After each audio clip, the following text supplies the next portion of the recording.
Please support the Feral Druid army. Like, share, comment, and subscribe. Meow. Yo, it's Olfis, and today I'm bringing you a guide for Feral Druid DPS in Legion 7.1. I know a lot of you have been interested in this. I've been doing a lot more mythics and raiding this expansion, and I'm always trying to push top DPS in boss fights.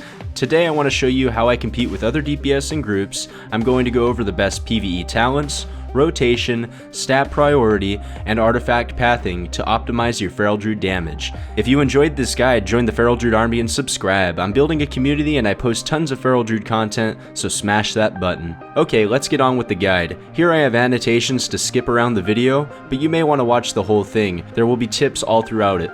First, we're going to go over the talents that I use to maximize my DPS.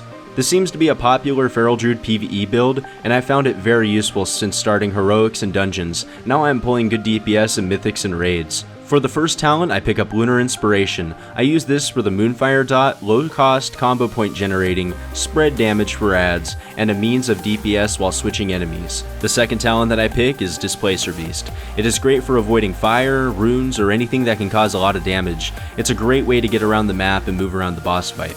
I pick up Guardian Affinity for their survivability. The healer should be able to keep you up, but going bear form is great, and having a frenzied regeneration is also nice.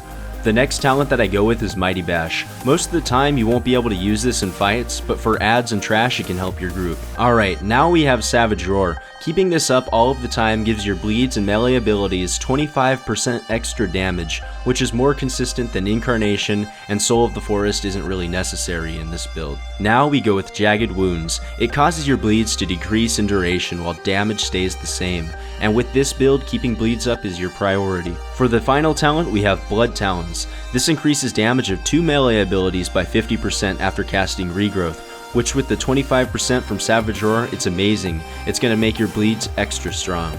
So a recap on the talents. You have Savage Roar increasing damage by 25% all of the time, and Blood Talons adding 50% to your bleed damage, making them amazing. You can also use Blood Talons to empower certain abilities like Ashmane's Frenzy or a Ferocious Bite. Let's move on to the rotation. The rotation with these talents is going to give you amazing DPS, especially if you can pull it off perfectly every time. It can be tough with some of the boss mechanics, but the good thing is that 50% of all of the damage comes from bleeds, so you have time to move around and survive as well. For the rotation, open up with a Rake and Moonfire, Shred to 5, then Savage Roar. You're going to get a free cast for Regrowth to activate Blood Talons on 2 abilities. Save this for the last 1 or 2 combo points. You need to use this to empower your next Rake and Rip. So once your Savage Roar is up, Shred to 3 combo points, Moonfire, Regrowth, and Rake. You're going to have 5 combo points and you're going to have 1 Blood Talons left. Use that on your Rip. So use your 5 combo points on Rip.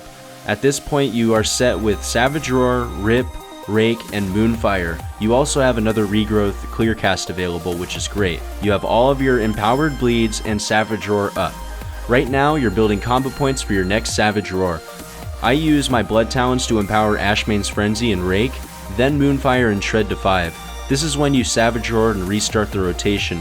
The reason why I use my Blood Talons on Rake and Ashmane's Frenzy is because I won't be using it on my Rip, because I'm going to be finishing this rotation off with Savage Roar. When I use Berserk, I work in a Ferocious Bite before resetting Savage Roar. Always Ferocious Bite to reset Rip when a boss is below 25% health. You'll get a little more DPS in, and there's no reason to reapply a Rip if you can reapply it with Ferocious Bite. If you have any questions on the rotation, let me know. You're basically going to be working from Savage Roar to Rip, making sure your Blood Talons are empowering your bleeds as a priority. If you can keep up Savage Roar, Moonfire, Rake, and Rip 100% of the time, you will do great DPS. It's a good idea to practice in heroics or target dummies. Okay, let's talk about stat priority for a minute. The priority goes Mastery, Crit, Versatility, then Haste. Mastery will make bleeds a ton more powerful, and that's why it's favored especially with this build. More than 50% of your damage comes from bleeds. Next is Critical Strike for damage increase, then Versatility and Haste. Remember to stack that Mastery whenever possible though. Okay, now let's talk about artifact pathing for 7.1 Feral Druids. I kind of went a different route here because I did a little bit of PvP in early Legion, so I kind of started filling up all willy-nilly, just going wherever, but I'm going to tell you the optimal route to go. The optimal talent that you want is Ashmane's Bite. So what I do is I work from Shredder Fangs, up to Ashmane's Frenzy. And then what I would do is go from at Shredder Fangs down this path, working my way up all the way to Ashmane's Bite. And then you want to pick up Open Wounds, because Open Wounds is actually pretty strong too. It's going to empower your Rip and give you 15% armor pen, which is good. From there, I would go from Sense of Blood all the way down to Shadow Thrash. Thrash is a good ability to use in like ad fights when you're trying to do AoE and spread your bleeds as much as possible. I would pick up Feral Power after that, after you get Shadow Thrash, because Shred is something that you use constantly in PvE.